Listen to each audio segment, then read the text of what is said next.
Does it matter what you draw when you sit down to do so? On one hand, it must, because the final result is always based upon what you sit down to do. And it always seems to follow the same path. On one hand, maybe you sit down to draw and you draw something that you want to, something that you're intrigued by or you find interesting. On the opposite hand, maybe you sit down and you draw the thing that you think you should draw, the thing that will make you better, that will lead you down a path and helpfully get you to a point where you're improving as you continue to move forward on your journey. There's a logic to both of these, and like so many things, the reality is likely somewhere in the middle. But at the end of the day, why are you sitting down to draw? And when I sit down to draw, this is generally not what I'm thinking about. I sit down to draw either with intention, I'm recording for a session like this, because I want to, because I feel like I have to fulfill something. I'm working on a robot series right now, and sometimes I sit down and I want to draw robots. And sometimes I sit down because I committed to doing 100 of them and I only have 53 of them done so far. So I don't think about it in the moment. I think about it in times like this, where I'm reflecting. I'm thinking back to what I've done this week and why, which is, I think, far more important, why I have done what I've done this week. So for me, it's probably a menagerie of the two. It's sitting down and it's picking the things that are good for me and the things that are good for my progress. I draw a lot of robots and ugly monsters because it's enjoyable. Right now, I'm drawing this man who is neither of those things, but there's something about his ugly, awkward features and the repetitious act of shading the hat or beanie or whatever he's wearing that is just relaxing and it's fun. When I draw ugly things, it's usually for relaxing because it's just harder to make a mistake. And with a lot of art that's bent on getting better, mistakes are so frequent that sometimes you have to take a break from it. So what should you draw then, you artist who are listening to this? What do the experts and the teachers say? And heck, what did I say when I taught for those 11 years in middle and high school? And probably the most frequent thing that comes up is the fundamentals. But what are the fundamentals and why are they fundamental? We often talk about things like line and shape, shading, and understanding light as being fundamental skills. Fundamental is probably a word that would make more sense to most people if it was replaced by foundational. It is something that exists under all of the other things in order to gird them, to give them strength, to give you a platform to build things upon. When you think of it that way, if you walked into a class, an art class, and the teacher said, we're going to work on the foundational elements that are going to build the structure for you to be able to do whatever you want with your art, you'd probably fight that a little bit less than your egotistical self might when someone says, we're going to work on the fundamentals. Because some of us, when we hear that, we go, like, I've been working on art for a long time. I'm past that stage. I'm past the basics. And we tend to think of fundamentals as being basic. Whereas when you think of foundations and foundational things, they are basic in a sense, but they're more just, they're part of everything. The foundational stones or the foundational concrete laid when you build a house is not basic. It is absolutely important. It is actually probably the most important component. If the foundation is poor, then you might have to redo the entire project. Whereas if a window was put in too high or too low, a door was put in upside down or backwards, those things are fixable. You don't have to redo the entire project. You don't have to tear out the foundation and all the walls and redo the framing. You just have to patch that individual component. And that's why the fundamentals, the foundational elements of art are so important. They are the things that gird up the rest of your artistic work. They make things make sense. And I think a lot of people would probably disagree on some outliers of what the fundamentals are, but at the end of the day, it's really light and form.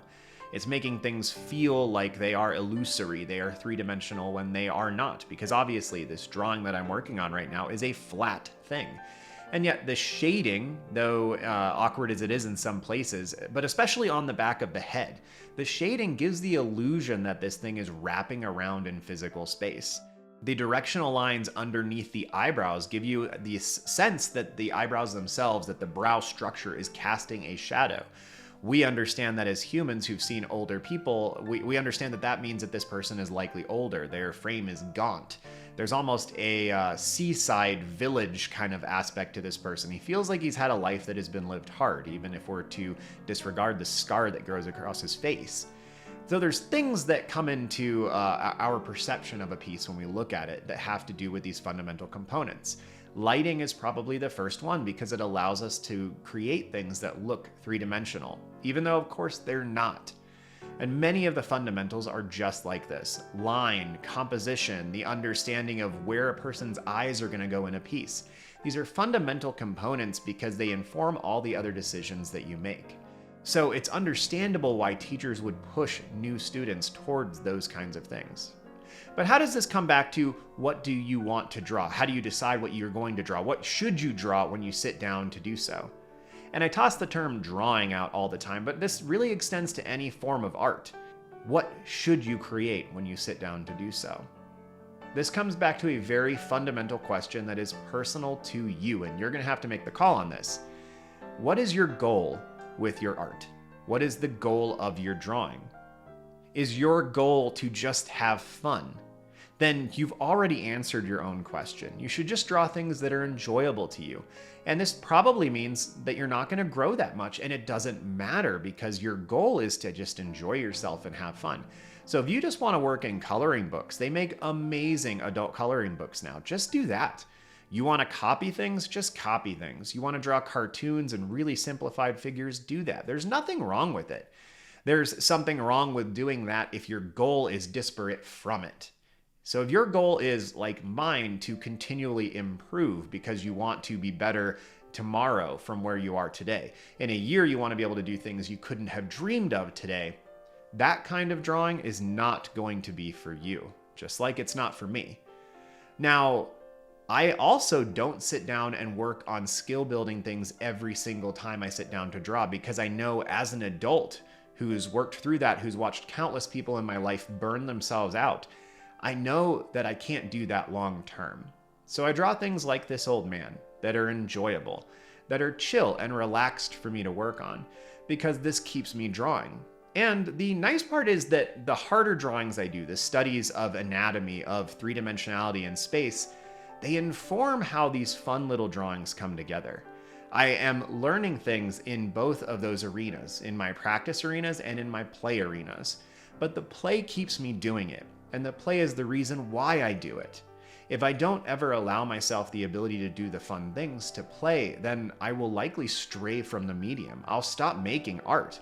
And that is a terrible idea, a terrible concept for me. If I don't make things, if I don't draw or create things, I become a sadder version of myself. I become like a hermit crab that has lost his shell in the act of trying to find a new one. Maybe his old one was stolen. I become a landscape that is just shrouded in fog continually, and you never get to see the sun.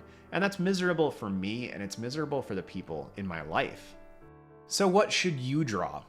Well, that depends on what your goal is. If your goal is to make a comic book, then you need to practice doing things from comic books.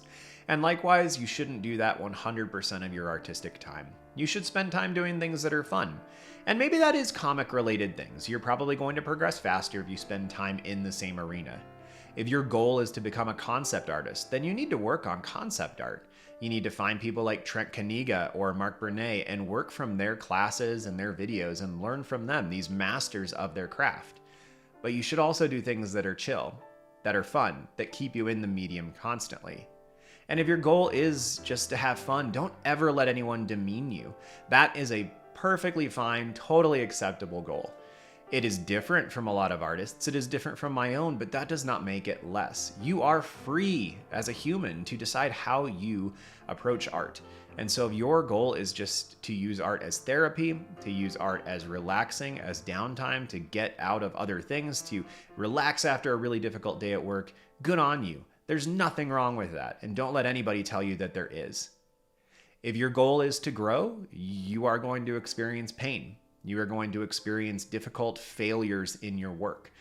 And although I have a really mixed relationship with the word failure when it comes to art, it's just going to mean that things are not going to turn out the way you want to every single time.